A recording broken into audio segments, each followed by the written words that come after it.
And then I beat Right, Koto, welcome everybody to this meeting of the Central Otago District Council. I will start us with karakia, tuia te tika, tuia te pono, tuia te ao, ki te ao marama. Weave what is right, weave what is true, weave with love to the world of enlightenment.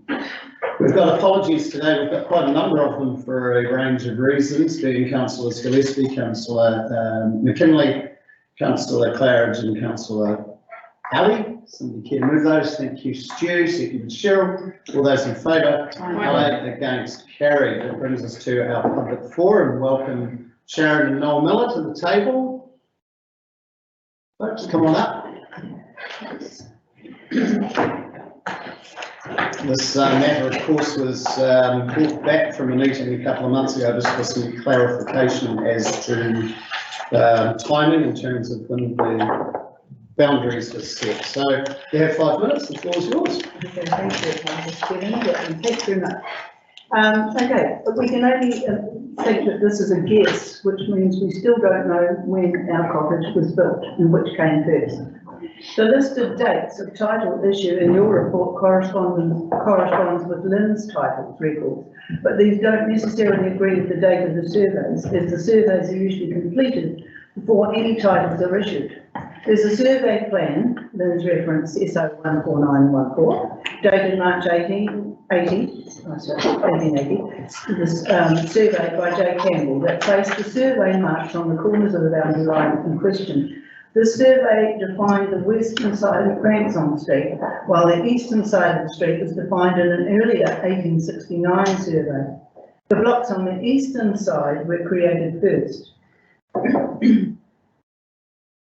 1884 survey you're referring to in the report, the J. Campbell 1880 survey on SO 14914.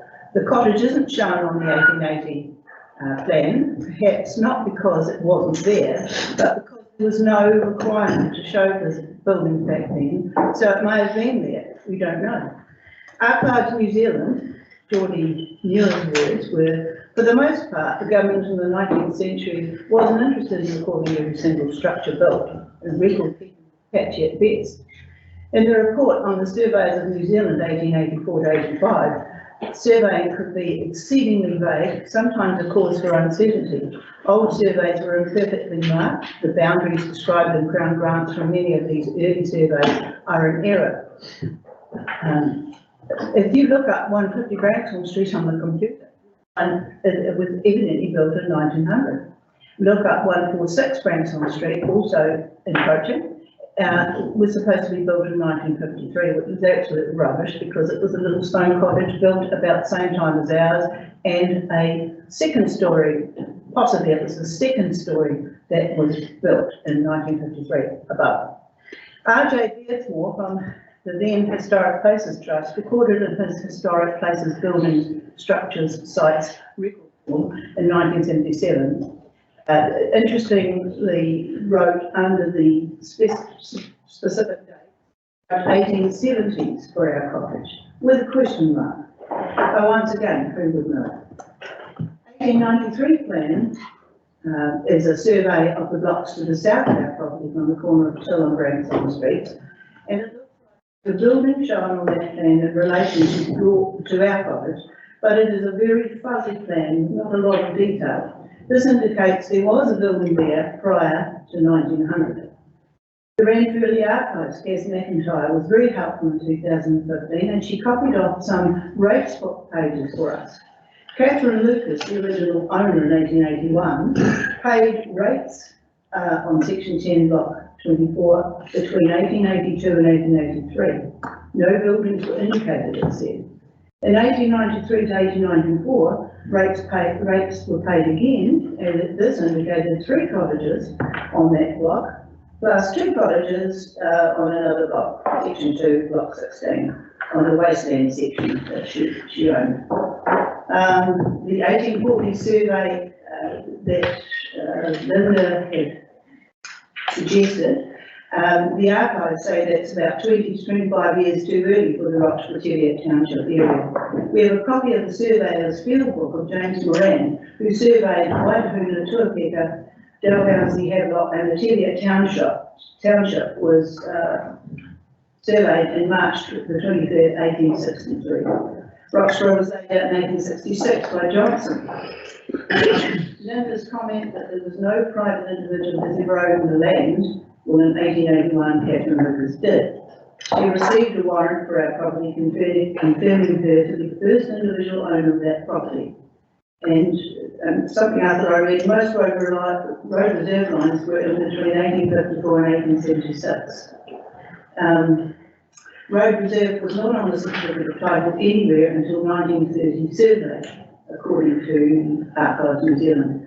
Before 1930, the cottage didn't encroach. After 1930, it did, after this 1930 survey.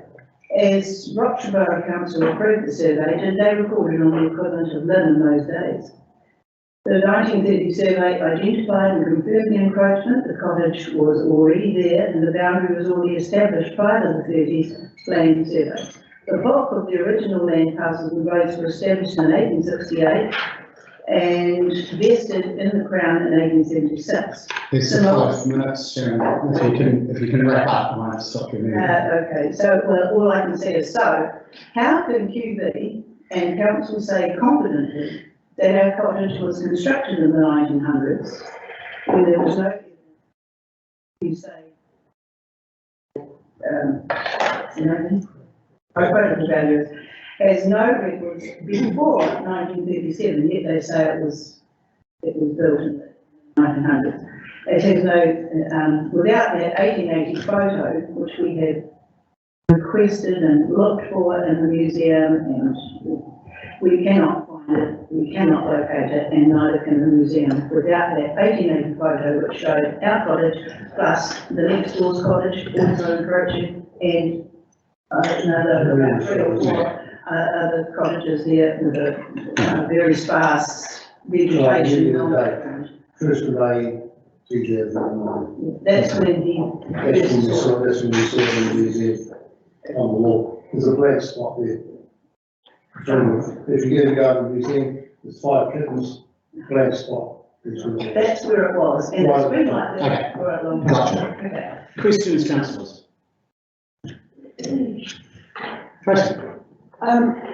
If we choose to make a decision today that's consistent with council policy, which would essentially discard option 1, out of the 3 other options, is any of those palatable to you guys? The 3 other options on the table. Talking about the recommended in the council. recommended. There's 4 options in the council report that's available for us to make a decision on today.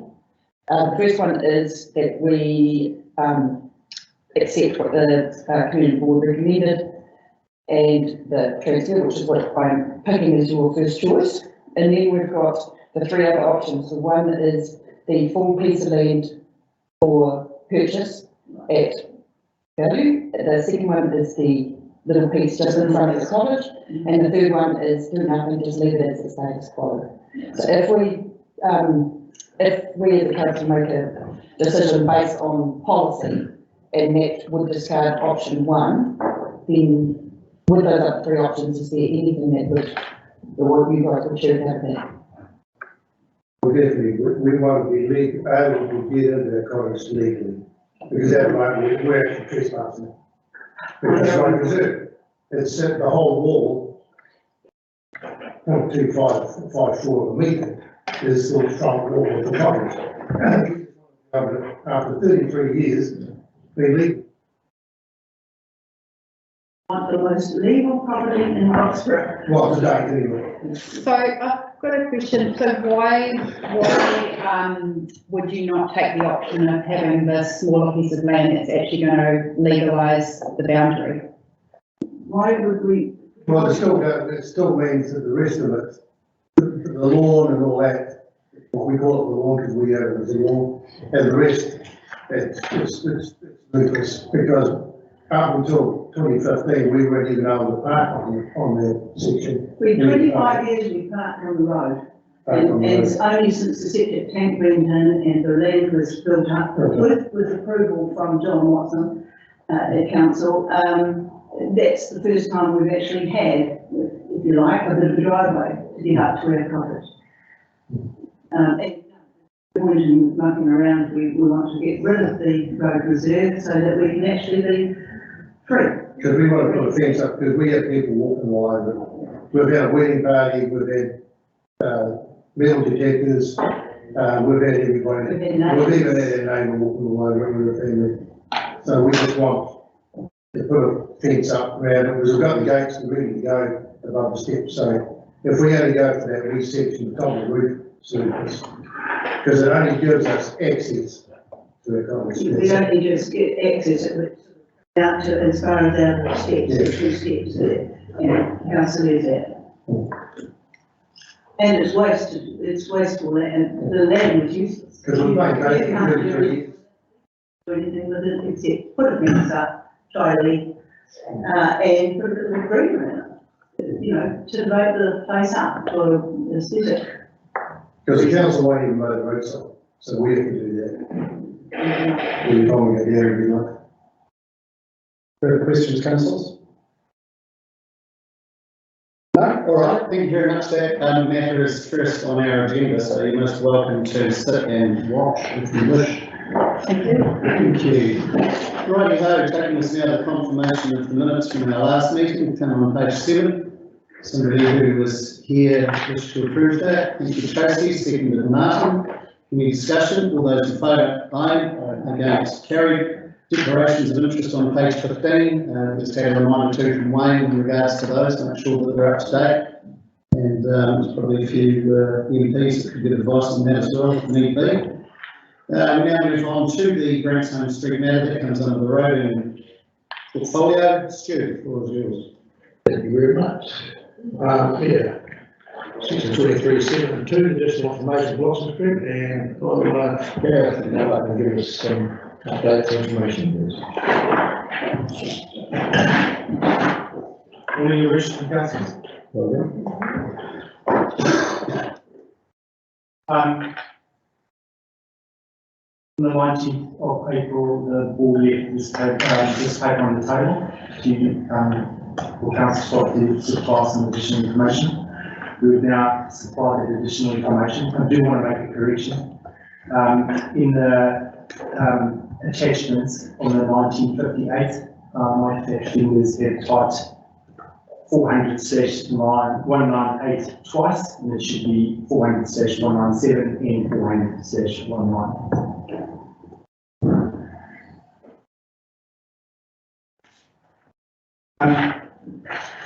According to the records that we've found, the boundary was established in 1884. According to information we've required, the dwelling was built in the 1900s. We cannot confirm the exact date. And at any time the survey would have indicated the encroachment on the boundary. So I'll take the rest of the information as read in the questions. Thank you very much. Discussion. Yeah, always discussion.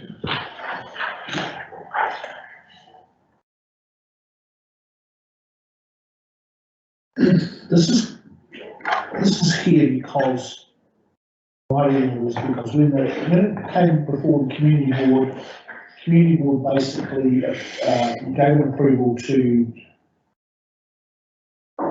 give the land back at cost to the applicant of $1 plus the zero costs, which is contrary to our policy. Which means that if that 280 square metres then has to be purchased back off us at market rates. The objection would be from the applicant, I assume, that they don't want to pay the commercial rates for 228 square metres. 60.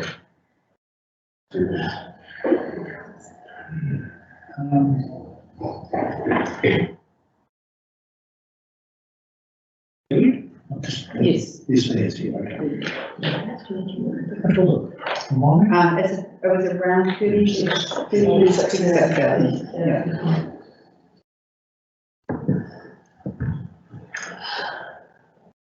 So I guess my concern is that we are setting a precedent, and everyone else in the district who has been down this road before, and this is not the first time that, this type of, and there is, in Central Taylor, there is massive amount of properties that are not on the correct road, that are houses that are on road reserves. And when somebody comes to council, we have a policy for that reason. So I don't know, I just think that we'd be going against what our policy says. Yeah, might correct me if I'm wrong, but I don't know how many of these I've had since I've been here, it's been a lot. And on some occasions, it's us that are having to pay money. We've been approached, so we're having to buy that money back because we put a road on somebody's property. Yes, good. And am I right in saying that the swings and roundabouts of it is that funds that come in from people needing to buy off us, pay for the times, not directly, but build up the fund, pay for the times, we have to pay the fee. So whilst we could look at this and say, well, it's no skin off our nose because it's money we don't have. It is money we're relying on in a sense to rectify mistakes that have gone the other way.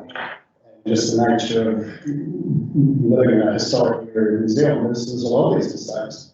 And they're gradually being picked up on as things have improved, and it's going to be bills coming to us and come to the rest of the ratepayers of Central Otago that it needs a fund to pay for it. So there is a cost to this if we don't follow policy, and next time the policy is what it is. That's good. I also think, since I've been on the community board in the Tibet, we've addressed several road stopping issues, and every time the person's paid for that to be addressed. And if the land was with council, how would it be maintained and what would the cost of that be? Not too sure, because it is with council now. So I can comment on that. Where these encroachments occur, they're quite often fenced into people's properties, so they maintain them as part of they get the benefit of the encroachment, and they maintain it as part of their garden, so that's quite often the case.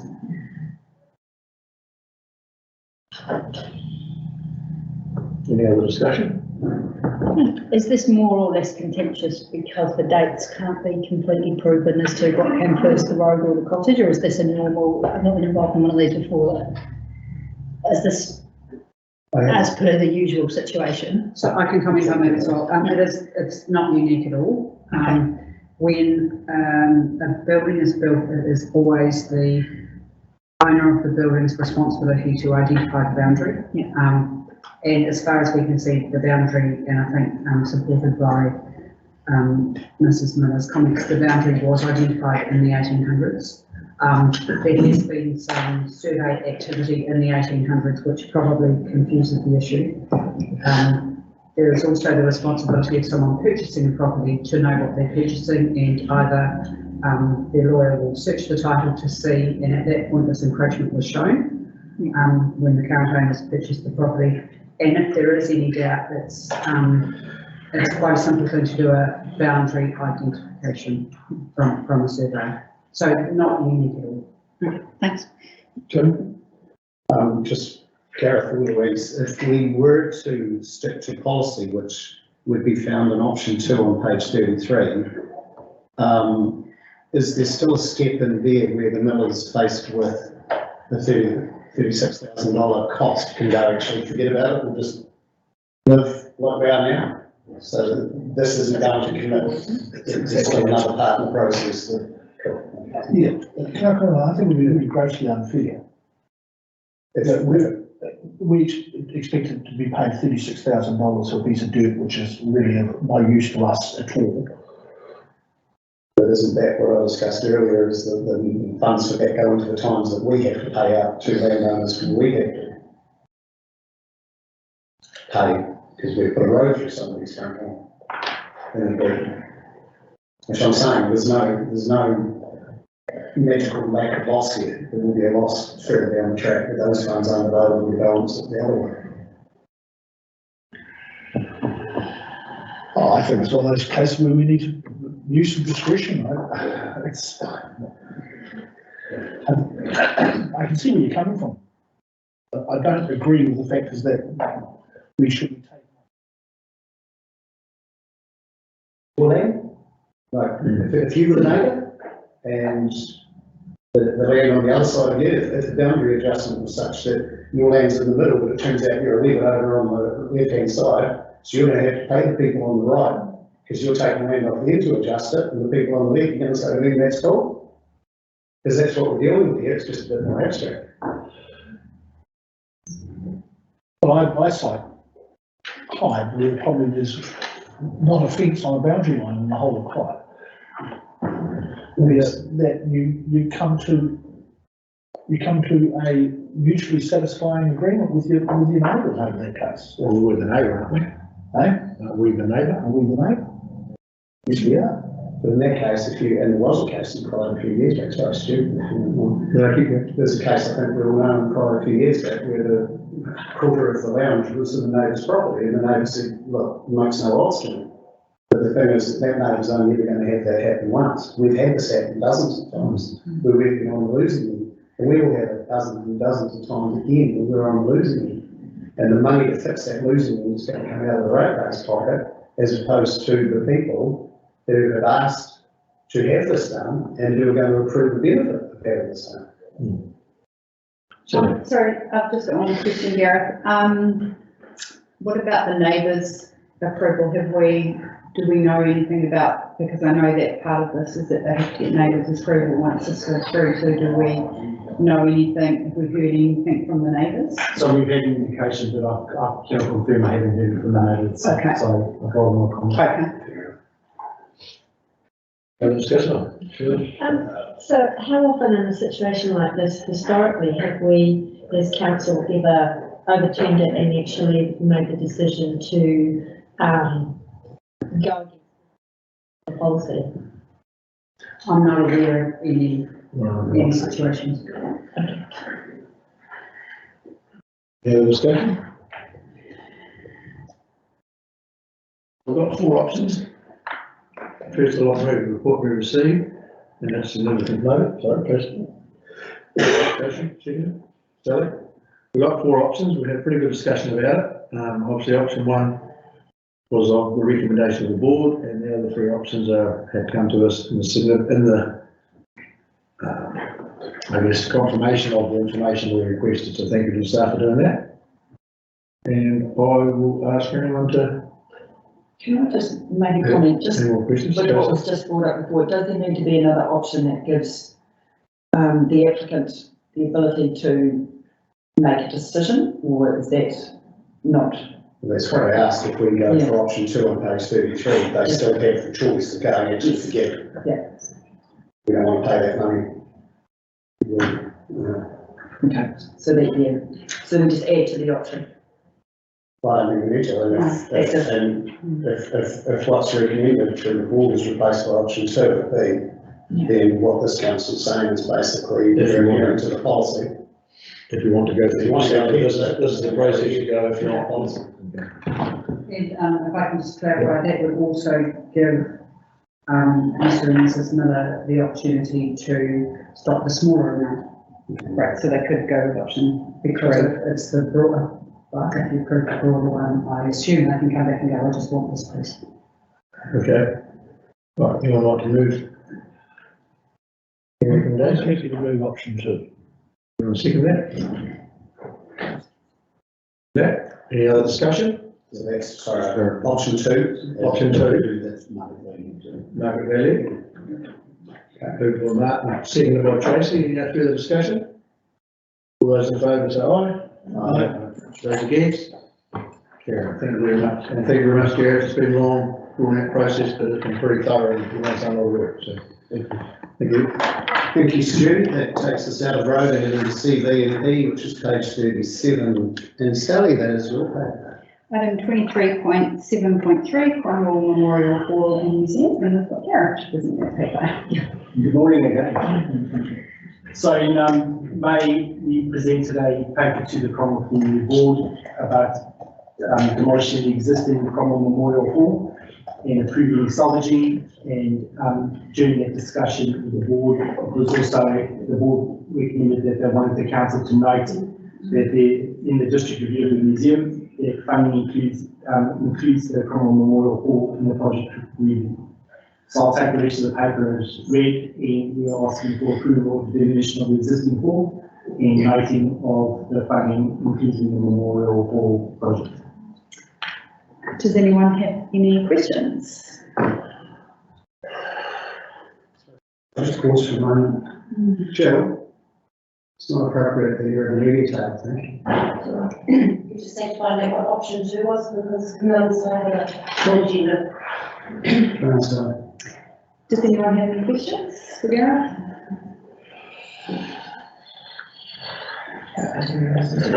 Just need to find out.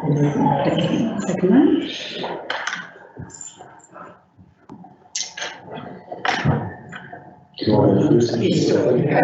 Yeah. It always alarms me when we see budget blowouts and we're looking at $11.4 million. How can we, as a council, try to have some faith that we're just not going to see these blowouts continue even into the build stage? Because we have challenges across our district where people sitting in the media or sitting outside will read these reports, so all of a sudden there's a massive blowout and it's contingency for this, but in a lot of ways I can't help it, all it is doing is further inflation, which our ratepayers ultimately will pay for somewhere in a lack of services somewhere down the road. I know it's a hard question to answer, but have we got absolute faith that these things aren't just going to roll off? So through the chair, the last, your true project cost is when you sign the last check. That's always been right. But what we can do is we can put some factors in place that we can be more sure of what the final budget is going to be. So when we go out to a construction contract, we ask for a fixed price and with no tags associated with that. So we scope the project in its entirety to make sure that we cover all bases. And this is why we do a lot of geotech up front, so there's never an unknown. What's nice about this is it's a blank sheet. So when you're retrospectively fitting a building, like we're doing the toilets, we've had a couple of hiccups because you find some unknowns. But in this case, once we've done the geotech of the land underneath where the current building is sitting, we'll have absolute certainty of exactly what we're dealing with. We have the ability to, because we've got funding in our reserves, we have the ability to upfront purchase material prices, and that's where you can get into escalation lines, so we're mitigating that factor. So I can almost, never guarantee, but I can almost with certainty say that the construction cost of this project will not be blown out at all. So where did this 11.3 million really come from now? So that's, as we start massaging and going through the different design phases of the project, you start, we call it FF&E, so it's a complete comparative look at all the fit outs, right down to the last amount of wires you're going to use and plug points and everything else. And as you start massaging that going through, you start saying, okay, well, there's cost increases for this because we want, for argument's sake, more acoustic function over here, or we want to add a design to the building which is going to have this sort of cost, or there's an additional level of service that we can increase by adding whatever the case may be. And while you go, and that's why we have these design phases, and the more comprehensive we do the design phase, by the time we go to construction, the more guarantee we can have on that final cost. It's a lot of money. So it's a hell of a lot of money. Yep. And that would be the concern when we go to the long-term plan or do the planning. It goes out to the community and $30 million is what we agreed on, and all of a sudden in that process, a third of that value is moved. And that's what worries me. We're not a gift horse. And if it was good enough 18 months ago to have $30 million, other than the cost of inflation on some of those parts of 6%, I would argue that's a big lift. And either the original design wasn't done well enough, or it's creeping on us, and that would be my concern, if it's going to continue to creep. I know we're trying to do the right thing, saying, well, that's, we've got to make a decision, and people say, well, you might be able to fund it out or whatever, I don't know how we're going to fund it or where it comes from, but there'd be people saying, we've got bridges in our corner that aren't going to be fixed because we've got a strategy that's going to come out in the next council meeting that's got, this is a formula, this is what we're going to stick by. So it seems to all of a sudden be able to move when it comes to building. I guess that's my concern. People are going to ask when I go home, they're going to say, we blew out 11 million there. We can't get this fixed, and I guess we're all in a big pot, we're juggling one big business, and that's what we are. That's thanks. Tracy? Yeah, so I guess mine is in relation to the external funders, and there has been we've put in that there's, in the vicinity of 5 million that has been touted. In the event that doesn't come to fruition, and there is a lesser amount, then is there sufficient money in the land sales, additional on top of these 6 that's been from that would actually cover the shortfall? So we would have to do our due diligence and then come back to the board and then for future council. Any more questions? Yes. Just a couple of comments, I guess, and one is to remember what it is we're being asked to deal with here today, which comes into our delegations, and we're, from my experience of mayor, probably the most strongly delegated community boards in the country, to the extent that most other mayors fall flat on their back when I tell them how much delegation we've given our community boards. But we have, and to your point, Stu, which is, I understand entirely why people who aren't in this room and don't get the whole process goes, how come you're spending all this money on Hall and Cromwell when we've got bridges, particularly in the Maniototo, that are budget? Please explain. Well, the explanation is that Cromwell's got this money. We choose to allow Cromwell to have this money because the money came from Cromwell.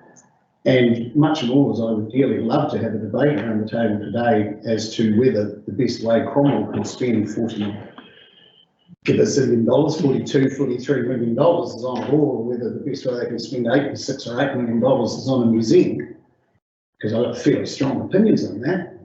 That's not our discussion, and it just needs to be made clear to the rest of the district to ask the question, you know, how is it that Cromwell gets to spend this money? It's because the Cromwell Borough Council made some really smart investments when they had opportunities 30 years ago.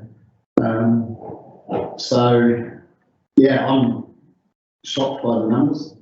The question whether it's the best way the money can be spent. The Cromwell community in 2018, well organised by some, came out and said very loudly that the most important thing that faced them was having the town hall better than Belcleve. So it is what it is. But I think Stu, you're right, that there comes a point where that blowout is a huge concern, and at what point does the Cromwell board, and again, it's their decision, go, well, hang on, we need to check in with the community. I don't think that point's been reached because it's not going to have a direct impact on rates. Because of land sales. Because the part probably that is it. Where does the point where the board, it gets too big for the board? And the centre allegations. Yeah, but I mean, it makes it pretty tough decisions for a board. Well, I think the Cromwell community boards are aware of tough decisions. Probably I'm wrong. And so we were going to intervene with the board's decision-making process. Now is not the time. It's far too late in the piece. This project's been going on now since 2018. The decisions have been made at the council level, and if there's ever going to be a debate around delegations, that should have been made probably 7 years ago, not now. And on those grounds, and you wish to be quite right, we could discuss the pros and cons of this until we're blue in the face, but our delegations to Cromwell are what they are, and we as a council stepping into this process is authorising the demolition of the council-owned building. And that's the crux of this report, and to that end, I'm quite happy to move the recommendations A through to G. Cheryl, that's Sorry. That's all right.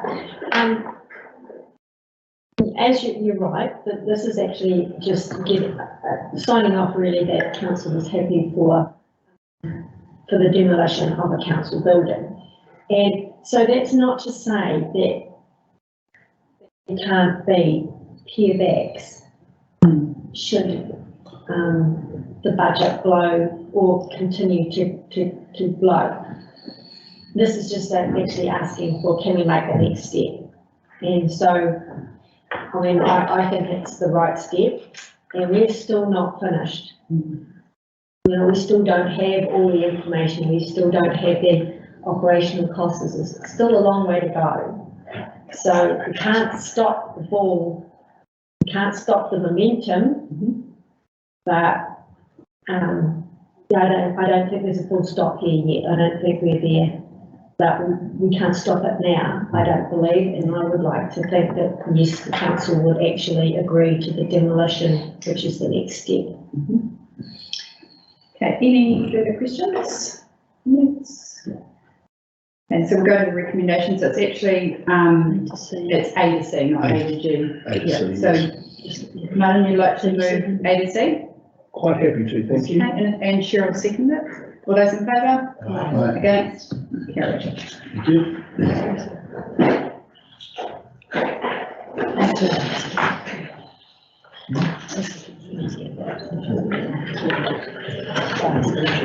Yeah, this one.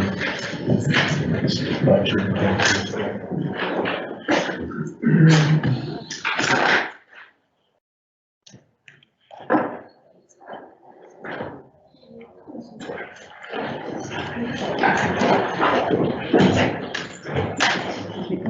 Okay, so next we'll move on to the destination management update, 23.7.4, and Dylan and Nance.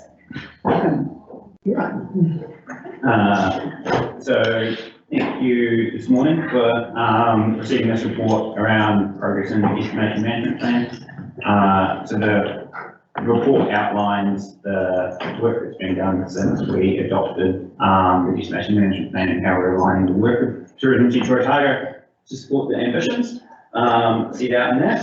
We've benefited from the additional central government funding over the last 2 and a bit years, which was up until the 30th of June. So we're now looking at returning to a business as usual budget and how we kind of work along with the normal work of Tourism Central Otago as a regional tourism organisation and align our work stream with the destination management plan ambitions. And that we're very fortunate to have additional resource in the team that I just want to acknowledge the work of Will Nelson and Tom Sharma over the last 2 years, who made a great impact across how we present Central Otago, both in video and working with individual operators. So they made a big impact on us, and I'm very sad to see them move on, but looking forward to seeing where they end up and that they can continue their great work. Central Otago has performed strongly across New Zealand through COVID, and we're starting to see the return of internationals, especially Australia and a bit of UK, Europe and US, and that's looking really promising moving into summer. And the work we've done to build new assets as a community, the work that's been done with the cycle trail has been part of that, the Central Otago touring route.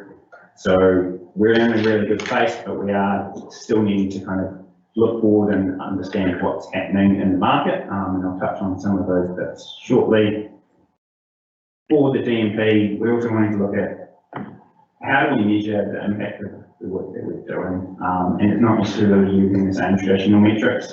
And the report it outlines your visitor spend, your tourism electronic card transactions, and also the people employed in tourism. So how do we look at the wider benefits, not just the economic dollar transactions, and some of those don't actually capture all of the value coming into our place. So that's one of the work streams we're doing, and this is acting nationally, to validate the importance of tourism to regions.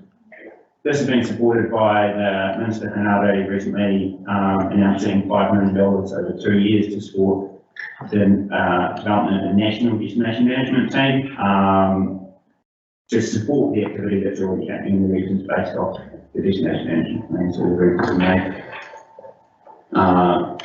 Further to that, looking forward, the pipeline of new product coming online in Central Otago is pretty huge, especially in the food and beverage space and cycle trails. So I think we're all well aware of the extension of the cycle trail network, the Central Otago Network Trail Trust and the Gold Trust, with both great progress on that, with the Gold Trail extension out of our district, connecting and obviously from Lawrence through to Milton, is looking at an official opening on the 25th of August. And then the work for the Powerdale Gorge connection between Banbury and Cromwell and the one for the Western Rail, with those trusts hoping to,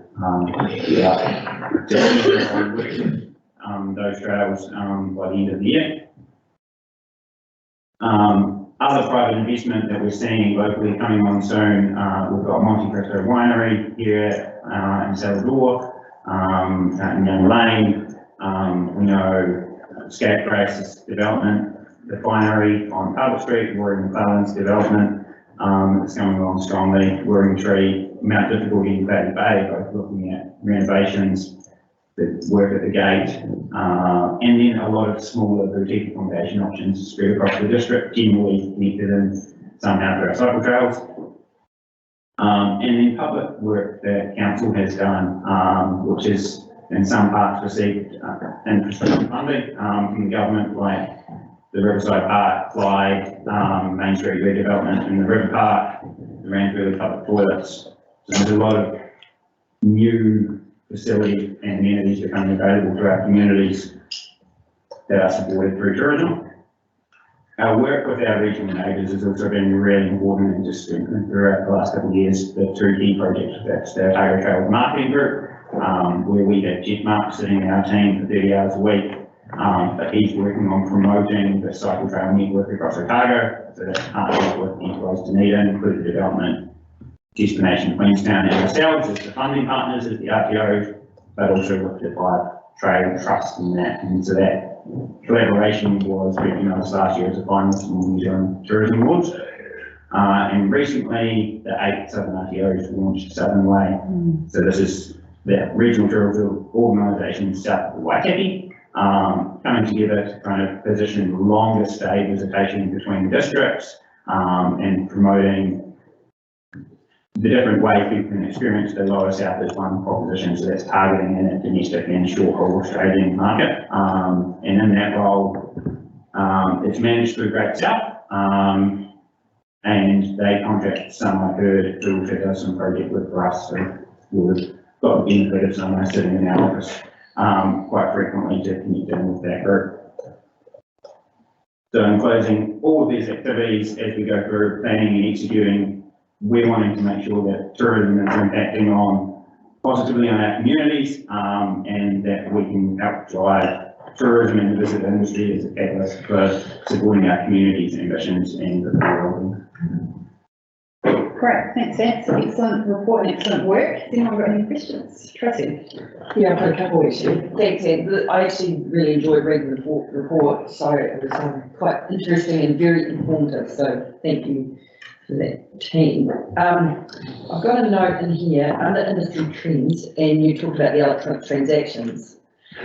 The 31% is directly with the tourism businesses. Is this indicative of other areas that are comparative to Central Otago? I guess, not that we even want to compare Central Otago, but is that a comparative data set? So I think the tourism sector isn't necessarily viewed as a sector. So these card spend is people who are spending money with their electronic card out of their normal place of residence. Yeah.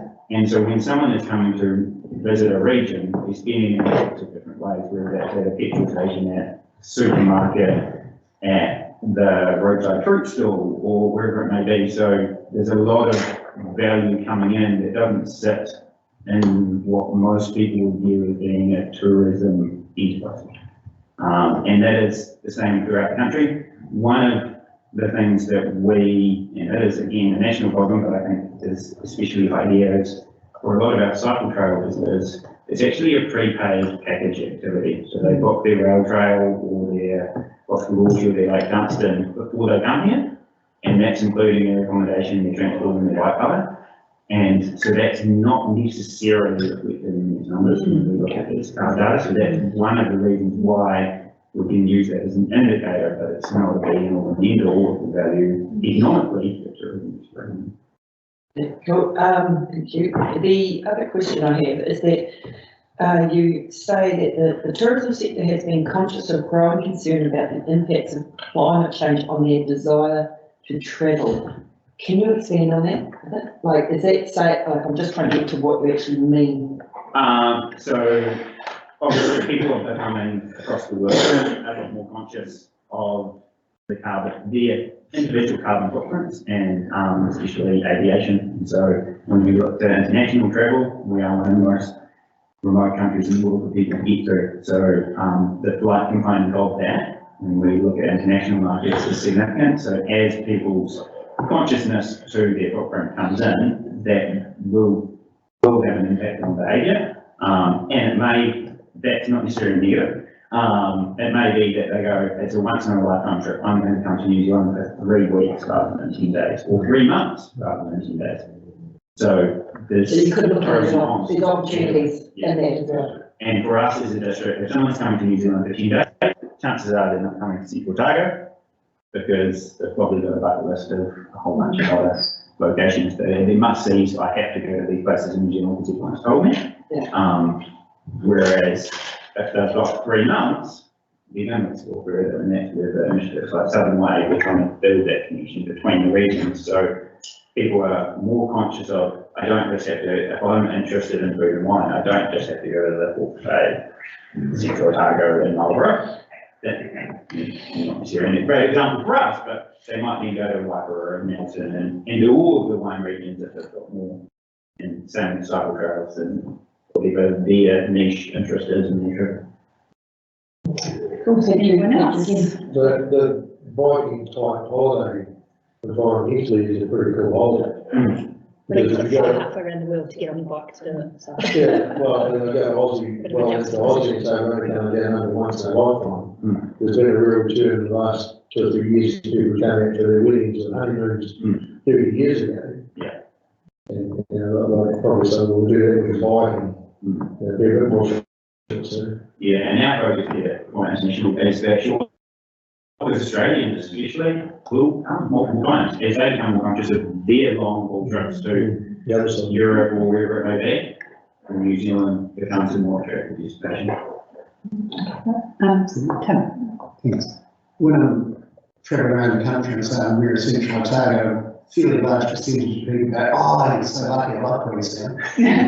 How do, so twofold question, when we have 9% of Australians saying, visit Central Otago, how do we make sure they know what they're talking about? And B, how do we, not disparaging Queenstown at all, it's a fantastic place, but how do we make sure that people recognise that this is us, not them? It is a challenge because when we talk Central Otago district, we've also got the Central Otago wine region that encompasses that, and we benefit from that. We benefit obviously from Queensland being a core gateway. But in that, the more we can solidify experiences that are truly in this place, that can't be mistaken for, whether it's Queenstown or Wanaka or Marlborough, or somewhere overseas. So the likes of having strong propositions like our cycle trails, that there's no mistaking where you are. In the research that we do try to put some qualifiers in there around, Central Otago, here's a map of the official boundary. And so we're starting the education process there and starting to see change in, or track changes in that position as well. Right, I've got a question actually. Sorry, Sarah, You're talking about the offerings at Franklin and the students at the state race, and there's some quite big projects there. Our unemployment rates are pretty low. Is there any concern that those things are coming online and we can't justify? Because I know we've had that conversation about providing the experience, but also for others staff there. Yeah, So so how much do you know about? like every industry, we, are lucky we've got such a low unemployment rate, but that came through in the NP research in terms of recruiting staff and housing, some of those key issues for industry. So it's great to have them, and our recruiting, and we're already talking to various operators over the last few months. A lot of them are now finding sufficient staff, and so it's starting to move to the getting in here and finding the accommodation. Just be the challenge. So, as the RTO, we want to support the initiative, the council and the parties that are in that space, and be part of those conversations because we need to do it. And we also want to make sure that the jobs that have been developed in tourism are rewarding the individuals appropriately for that as well. We don't want to just have lots of low value jobs. That's not beneficial to the district, is it? You're confident that that level of increase in the roles that we're recruiting for, that we're going to have to make, that experience, the level of the experience for the guest is going to stay at that. I mean, it's pretty high threshold, isn't it, for the quality experience. That flows on to having the right people, right trainers now, so. I don't think it's a given, but the businesses that are there that we're seeing, those ones that are listed, they're aspiring to be a relatively high part of the market, so they're going to expect a certain level of service, and that will mean most likely recruiting or developing staff that are already here or recruiting from outside. Just add to that, obviously, it's not just the tourism challenge recruitment, right? It's across all industries. But within Otago and within the regional skills leadership group, which sits on tourism, hospitality, tourism is one of the focus sectors to help, and initiatives that ANTS and through the Destination Management Panel and NIP through the economic development work around helping support businesses getting in much earlier to schools and encouraging internships and things like that. Will hopefully help in the future development of resource industry as well, and other industries. It's certainly in the forefront of the Okay. Didn't we not have, the money from our tourism budget into that grant, the grant works, did we? So that, 2021, so the grant works on materials came through twice. So last one being February this year. So we were able to support that because of some of the additional funding we received from central government. At this point, we don't know what they're doing moving forward. Some materials has received funding from major events now to continue on, but they haven't. That proposal originally came to us, it was going to come back to council to look at future funding opportunities. So you're saying central government pick that up? At core level, the bulk has come in from central government. They are looking at what their model is for the future now. It does have a requirement for some local, private or public partnership.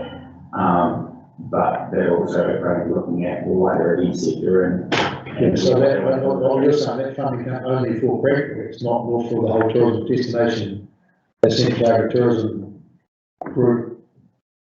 Yeah, so what happened, so there was the regional event fund, which was a partnership that we were involved in with Queenstown, Monica and ourselves.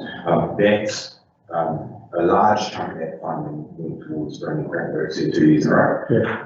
The individual RTOs also put in some money, some of that which was decided by council to provide from the first year. In year 2, it came directly out of Tourism Central Otago's funding. We indicated after year 2, it would be unlikely we would look to support it beyond that, as we felt that was the seed fund to get it here. The instant secure nature of event funding. Now what that looks like going forward, it's a little bit to. But there is no intent from Tourism Central Otago to either come to this table or fund from Tourism Central Otago's budget for regularly.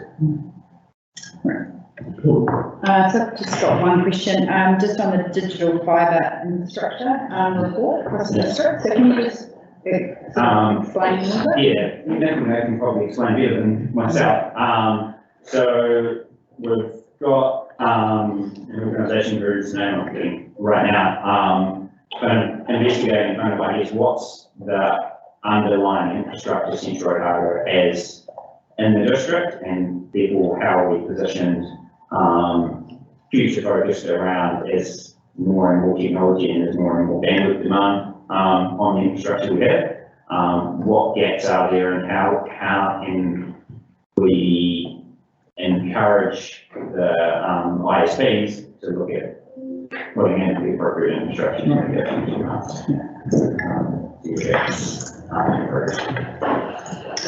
Okay, any further questions, comments? No, okay, if we can received that report. Thank you. Ian and Secretary Sarah? Yeah. Thank you. All those in favour? Against? Carried.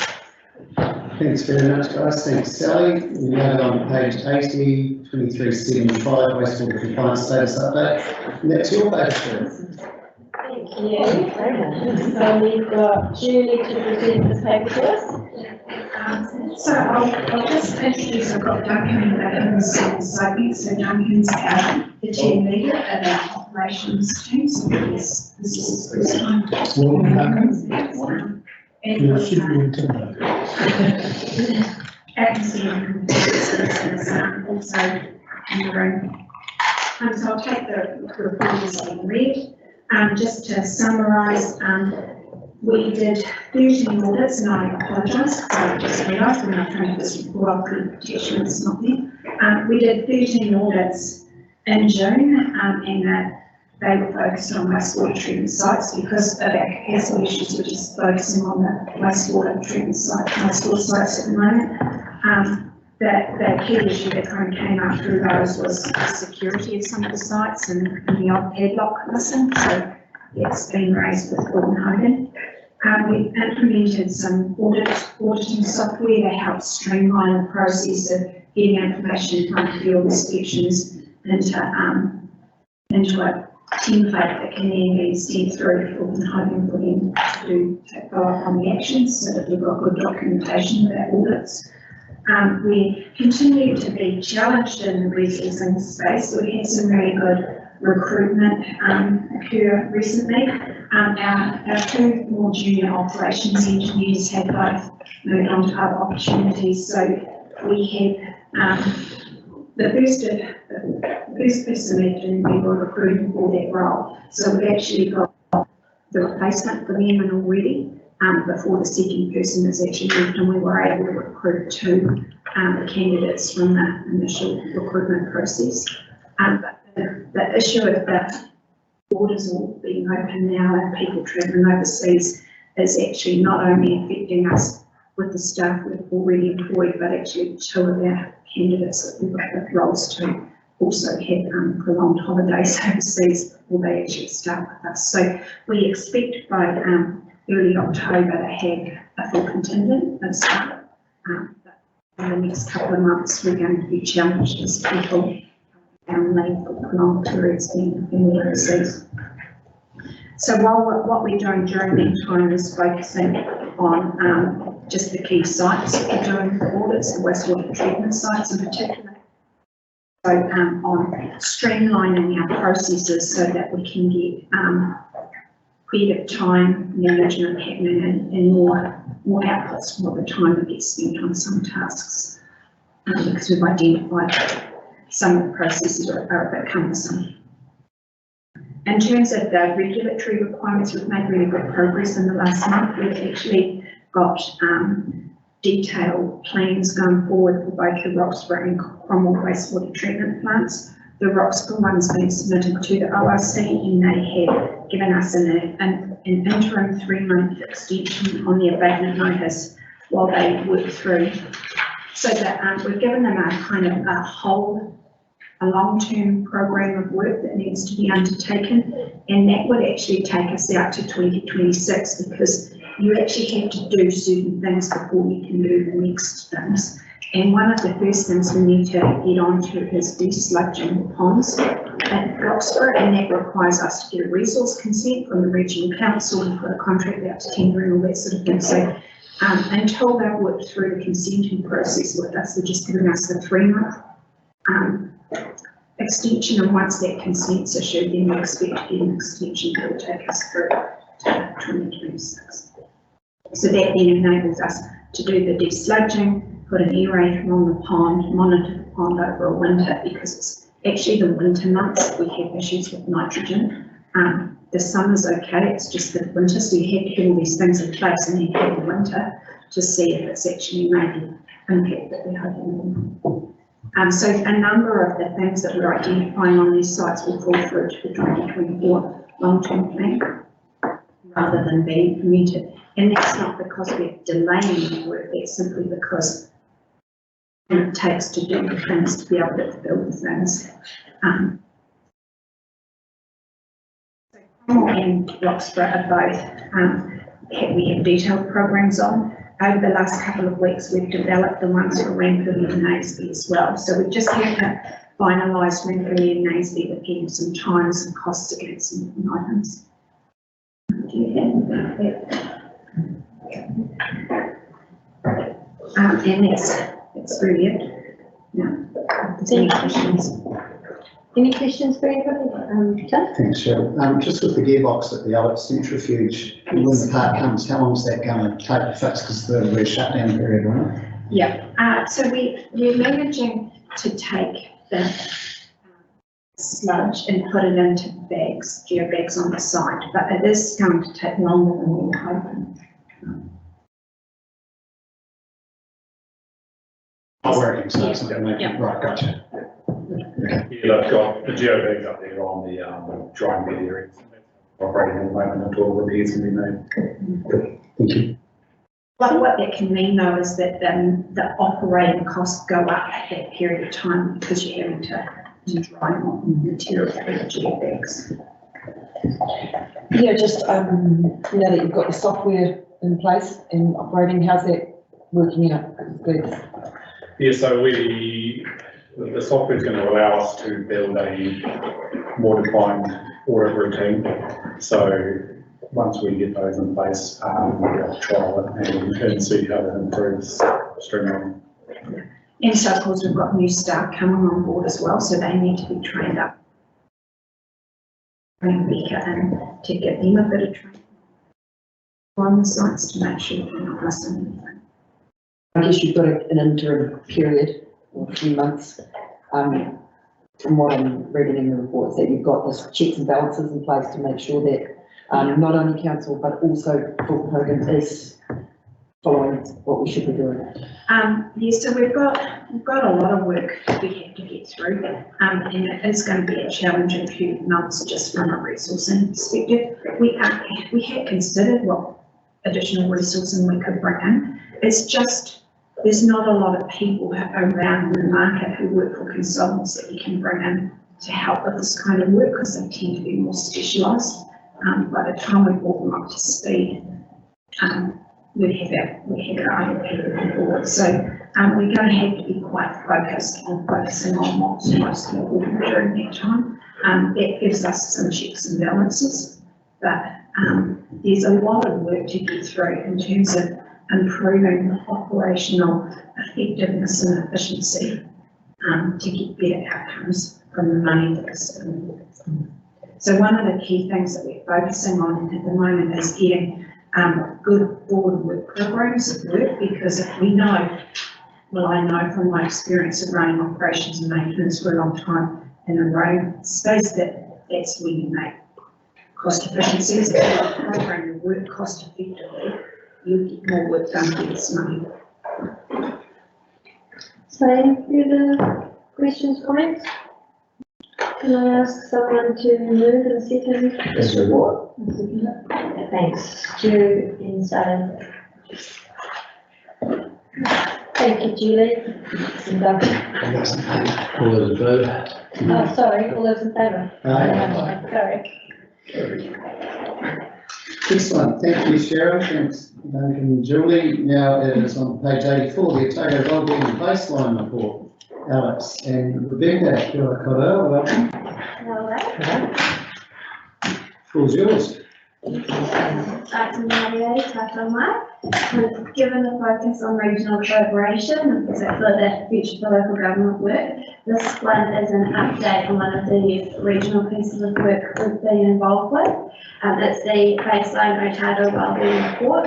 It was released to the Otago Regional Council in June, and entirely funded by them. They employed 2 consultants to assist. They had Kotata Insight for the initial wellbeing framework and Docs-like data for the data analytics side of things.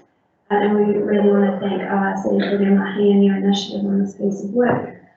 The report has input from all territorial authorities and Okaha. There were also representatives from the public health sector and some community groups. And we chose to participate in the process for many reasons, but it's best summed up as me mahi, tahi tātou, mō te oranga o te katoa, or we work together for the well-being of everyone. As you'll have seen in our report, their report provides 7 dimensions of well-being to be measured across 4-fold. And the report then sought data sources that could be used to measure that well-being and provide the initial snapshot of performance. As a region, Otago fared better than the national average in 3 areas. They weren't the areas I expected, or the summary of these, but the 3 were fared well was health and fulfilled people, belonging and identity, and participation in governance. Otago was at the national average and a good standard of living and a healthy natural environment, and it was below the national average in connected communities and an enabling built environment. As you'll have seen, the report does provide some direct district comparisons, particularly in the area of education, in the tables on the report. That is really the challenge with this report, though, is getting the data sources down to the level of central Otago and allowing us to see ourselves. In many places, they've had to use regional data, and as we all know, what's happening in Dunedin and what's happening in Rainfield are worlds apart. In fact, we just looked it up. If we were a country, Otago would be 130th in the world, comparable to the size of the Netherlands, being on the size of Moldova. So it's really difficult to say what's happening here and what's happening there are the same. But what the report does provide us with is a set of data sources and some framing. It starts us off on the district vision work, and it does open up some conversations both with our neighbouring councils and the regional authority. The low percentage of safe swimming sites is probably one area where we could consider a bit more work. And if it continues and is produced annually, there'll be some really advantages for us, largely in the trend data showing how well things change over time. We'll be able to hopefully see some of those conversations and interventions impacting on the data. And most importantly, we would hope that it will allow that data set to mature and identify other sources and ways of measuring it, or ways that we can fill in some of the gaps with our own collection with other councils, so we can get that better snapshot of well-being and to measure it. So we can use it as a metric going forward. So that is us, Joanna. Fascinating report. Questions or comments, councillors? I've got a comment, and it's on page 99 of our agenda, and it's called Dimension 6, a healthy natural environment. I have to say I was completely and utterly gobsmacked that Otago regions scored considerably less, that we've got a natural environment performance in comparison to Auckland. I don't know if you, have I read that somewhat differently, or why on earth is what it does? I was gobsmacked. That does not make any sense. That's one of the ones that we found. But I also think it's what measures they're using to, they've chosen to measure that indicator. And so, and you, in the report, you see that this data talks about the data sources and where ORC measure particular things, and that's one of the contributing factors to the results. So, for instance, air quality, they measure where they know there's poor air quality, so it doesn't give a good overview of the district, where the negatives are.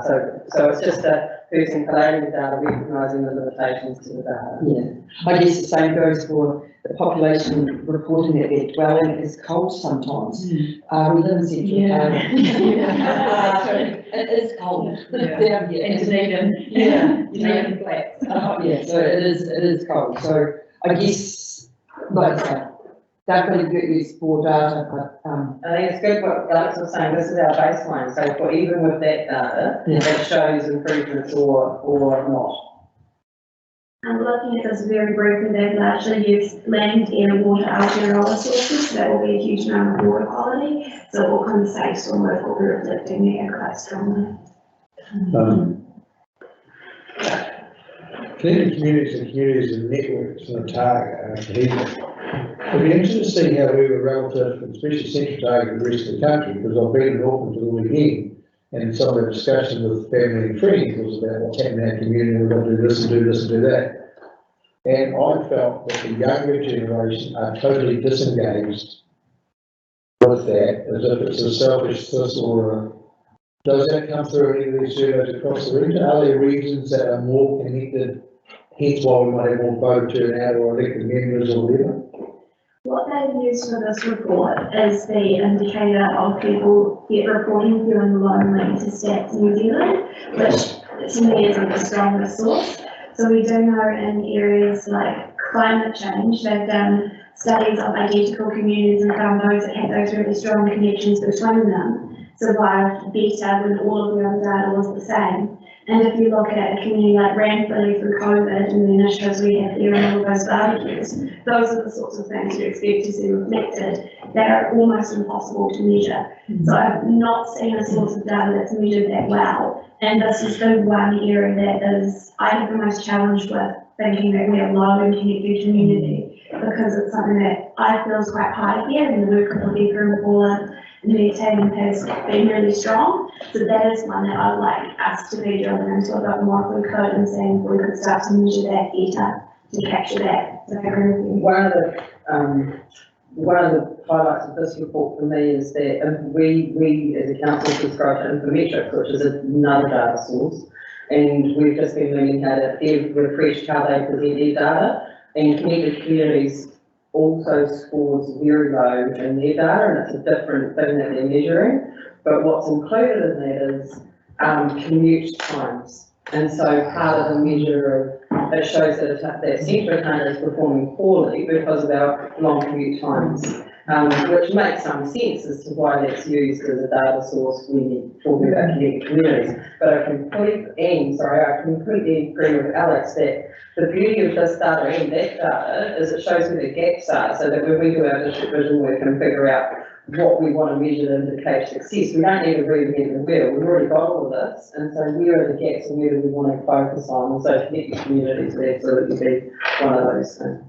Tested my own thinking on that, it's like everyone else, I was surprised. It's like, what are you on about? We all know our neighbours, but now I thought about it a bit more, and there's three factors that I thought come into it. We've got an older community, and loneliness is more of a problem, I understand, anecdotally, in older communities, so maybe that's skewing it. We've had a lot of people move here, and welcoming communities is doing great work, but it's still a hard road to hoe to move into a new place.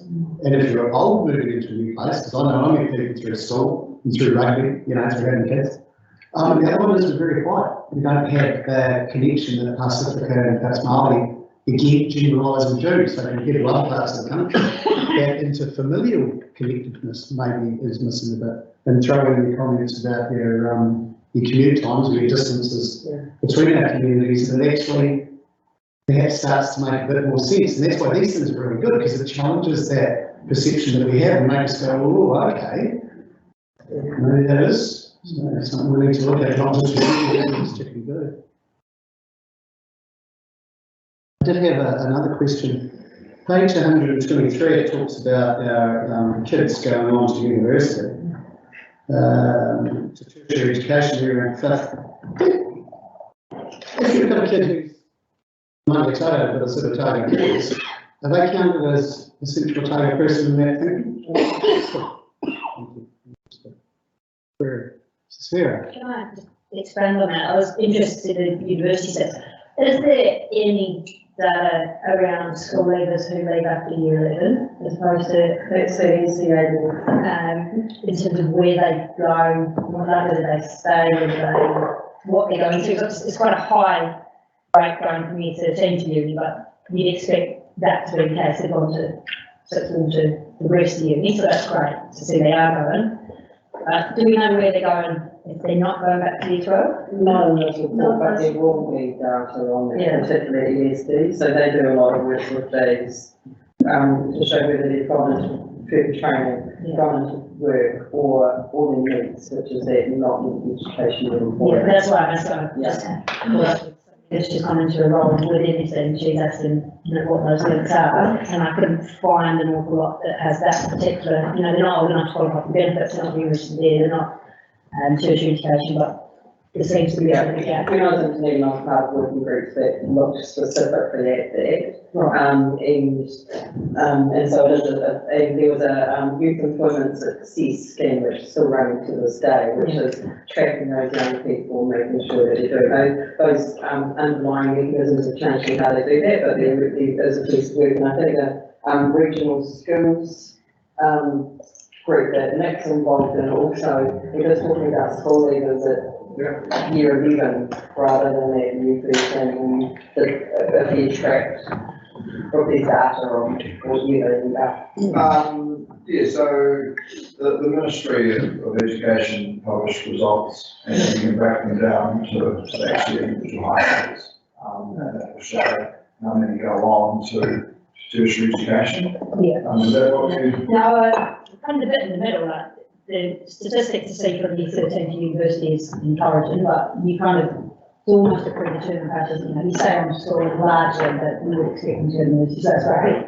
But it's that year 11 leaver, do we know where they're going or what they're doing? I don't know where that data gets captured because they're old enough to be counted on for the benefit or. They're often referred to as sort of an invisible population. Because if they leave school at a certain age and they don't go into employment, then we don't know yet.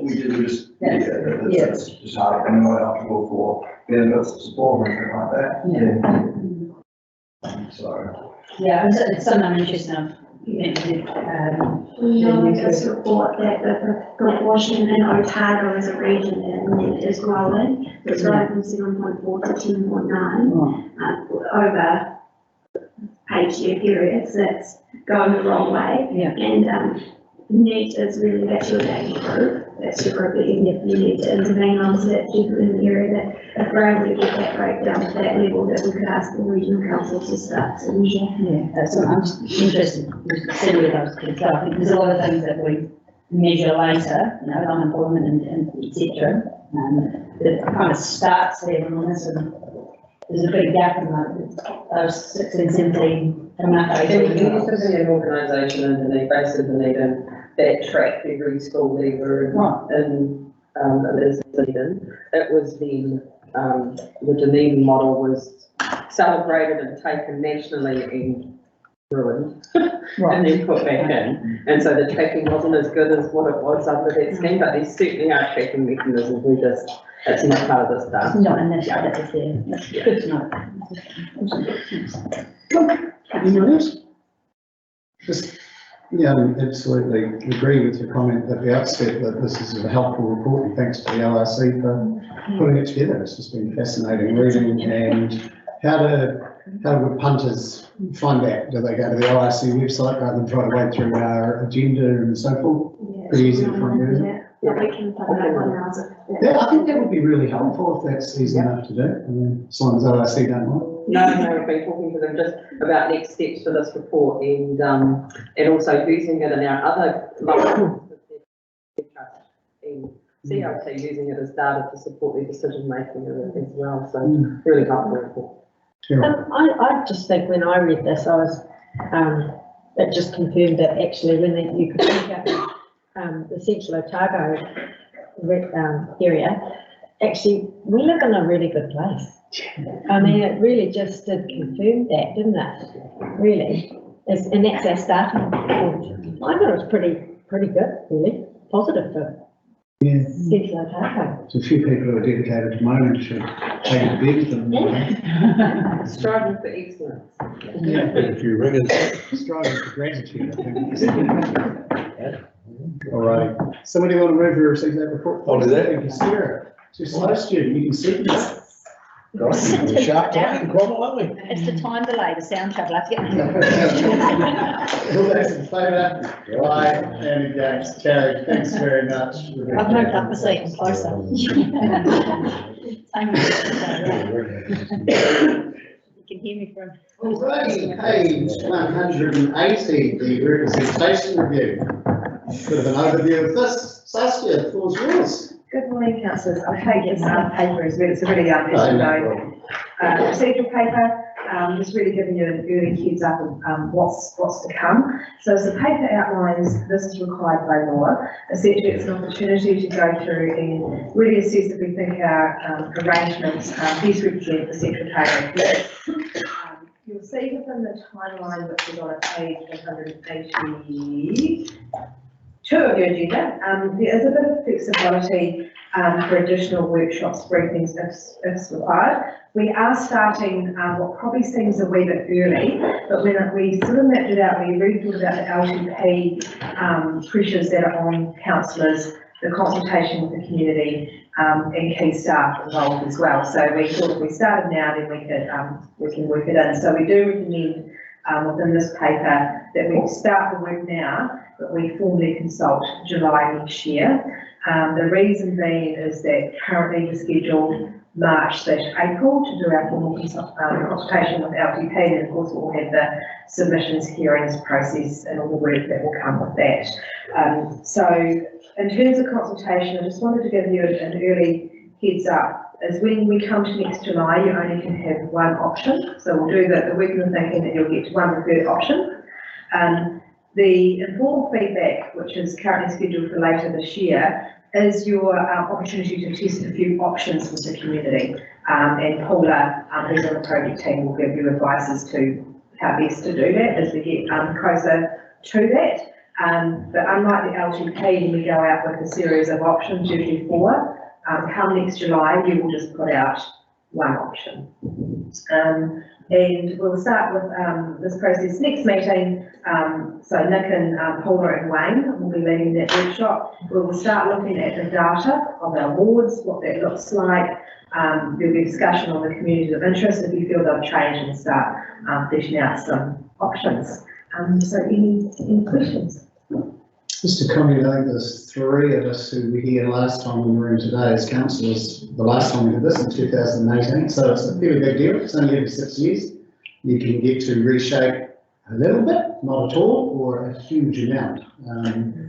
Last time around, we combined the Alexandra and Innisfree Mangarakea wards, and we increased our Cromwell council number by 1. And so a couple of fairly good. Vincent by 1, wasn't it? Yeah. Yeah. Really? Yeah. Okay. Let's take a bit on that. Anywho, so it is a big deal, and there'll be some really interesting discussions on it. So, yeah, questions, Cheryl? How much of this is going to be affected by the local government reform? That's a really good question. So the project team, we've had a couple of meetings, and as part of the workshops, we want to bring in some of that material for you to consider. So when you consider having wards, for example, is to think about that future local government report and the other ways that they suggested of involving the community in decision making. So we will bring that all into the workshops. But given the future for local government is just a report, it's not reform or even in the pipeline yet. My advice at this point would be to be mindful of some of the recommendations and to consider them in your thinking. But at this stage, we will run well ahead of any sort of government reform on the basis of that. Yeah, so just a matter of wording. Yeah. We will be, I guess, so I'm clear, the options will go out for consultation, and then there's going to be one preferred course of action, not one option, because it's not an option, is it? Yeah, it's an initial proposal, but yes, right. So, yes, so it's more engagement, so it's not the formal consultation procedure at the end of the year, you're absolutely right. So that's options for discussion with the community. Come next July, it will be one initial proposal as the formal wording of the legislation. And there's, as I've outlined in the paper, in terms of the community feedback on that, and there's appeals and stuff, there's quite a process that we go through to hear the view of the community on your one proposal. Yeah. Can I ask, last time, was there help, because I wasn't involved in that process, when you went through, did you have, was there the extended out period to actually go through, or was the proposal accepted? Pretty much what we put up got agreed to, yeah. Yeah. The time beforehand, it did go up for consideration by the local government commission. So it actually got to the very final stage in the previous one. So what would that be, 2012? Yeah. Okay, thank you. What was the proposal on that one? Was that, voting part? Yes. Yeah. And long distance, I think. Right, yeah. Yeah. Oh, and I was probably actually should have asked Mr. Mead not mentioned this earlier. It is unfortunate that we do this in an LTP year. So once we get through the end of this, I'll talk to the local government commission because the legislation says that we must do it at least once every 6 years. So once we're through this, I'll just double check my thinking that it might be wise for us to do the next one 1 year forward. So we're not hitting an LTP year. Absolutely. We'll be able to tackle we get through this one. If nothing else, you go over consultation, throw us the pressure on staff. Yeah, and then it just means, if we don't do an LTP year, then, you guys choose within that window of the March to August window. You've got more flexibility as to when you want to have that conversation with the community. Cool, interesting times. Any other questions, councillors? No, someone want to remove that we received it? Thank you, Cheryl, seconded Sally. All those in favour? Aye. Against, carried. Thanks, guys. Move on to my reports. Tracy and I are working our way through the applicants for audit and risk independent chair. We've got interviews, some this week, some next week. We're down to a short list of 3. And again, just commenting that the quality of the candidates has been absolutely out of sight, which I think following on from the CEO appointment again is a sign of faith in both the council and the district. And I'll speak more of the contribution of our current chair, probably at our next meeting. Had quite a bit of work with LGNZ National Council lately, mostly around the future for local government. As you're aware, the panel that wrote the report's now being disbanded. And what happens from here is up to debate, but it would seem to me that if LGNZ doesn't lead it, then who does? What that leadership looks like begins at the AGM next week, where we seek as National Council to get agreement from the councils there that we're actually in this game. Not what we're going to say, but indeed that we're actually going to try to say something on it. That's a very reflective position from National Council following the acts that was created off going off on their own with 3 waters in previous terms. So we're progressing very carefully. I actually led a discussion with mayors last week, mayors and cities rather last week, where that was generally agreed. Obviously it's going to go to the AGM yet, but that direction that, hey, we need to lead this looks to be the way it will go. Also we had a discussion on this with Prime Minister Hipkins, Local Minister McAnulty, Minister Robertson and Minister of Housing Woods last week, or it might have been the week before. And again, they were of the view that the sector has to lead the conversation, and the best thing we can do is to try to get a consensus position amongst all its members. There's 65 or 64 members now, so good luck with that. But I think it's going to be probably coming from my legal background, where you get high court decisions where you have 3 judges say one thing and 1 judge say another. You know, dissenting opinions obviously often the most interesting one, but I think we can say, hey, the majority of the councils feel this way, the minority feel that way, and still put both cases quite clearly. I think there's a way through the complexities of it all. We're not looking at simply going yes, no, but to the report, it's a starting point. But my primary thinking behind this is we know that there's some changes needed in the way things are done, particularly around funding and financing. And if we don't do it, it'll be done to us. So we need to start trying to put things together. National Council is also engaged with the major political parties on what we want from them, from any future government.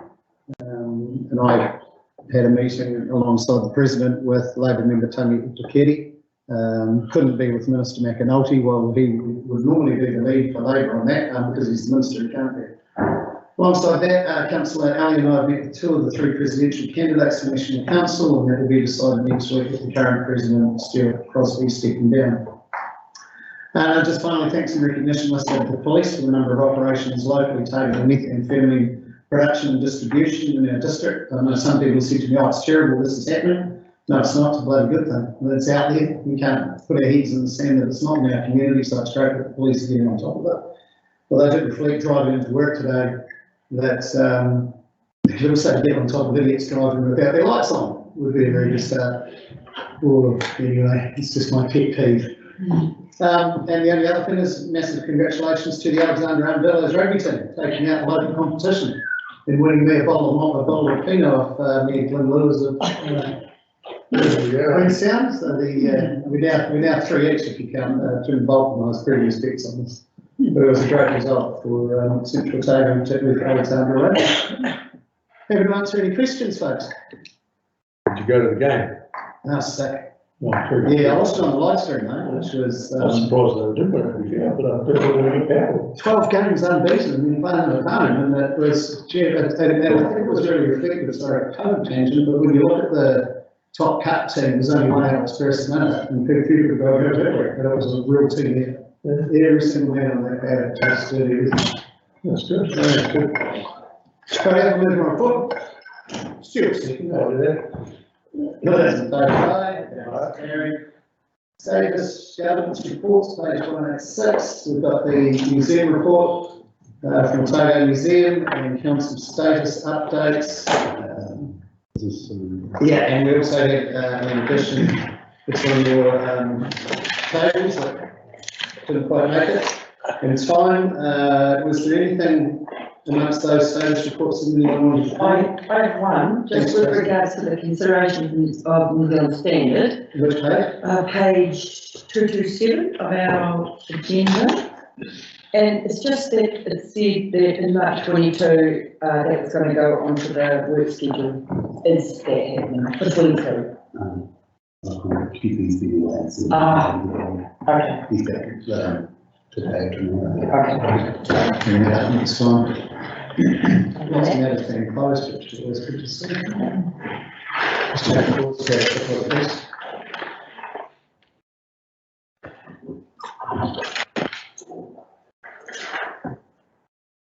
Anyone got anything else?